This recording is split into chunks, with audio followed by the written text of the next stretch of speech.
ఈ మార్గాలు ముందు ఎలా ఉండే?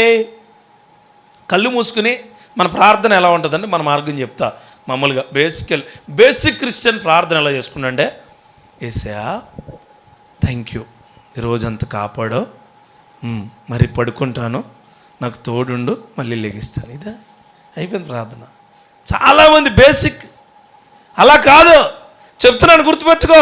మార్గాలు వెతుక్కోవాలా, మార్గాలు మళ్ళించబడాలి. ఎలా అంటే, ఉదయం నుంచి నన్ను కాపాడో ప్రభువా, పనిలో తోడున్నావు, ప్రయత్నాల్లో తోడున్నావు, కుటుంబంలో తోడున్నావు, బిడ్డల ఆరోగ్యంలో తోడున్నావు, కుటుంబ క్రియల్లో తోడున్నావు, నాకున్న ప్రతి అవసరతలో తోడున్నావు, నా వ్యాపారంలో తోడున్నావు, నా ఉద్యోగంలో తోడున్నావు, నాకు నా శరీరానికి ఈ యొక్క నిశ్శబ్దమైన క్రియల్లో ఉజ్జీవమైన శక్తిని మరలా ఇవ్వే, ఉదయాన్న మరలా కొత్త జీవితాన్ని, కొత్త క్రియలను చేసే అద్భుతమైన శక్తిని నాలో నింపో అని ప్రార్థన చేసుకుని పడుకోవాలి.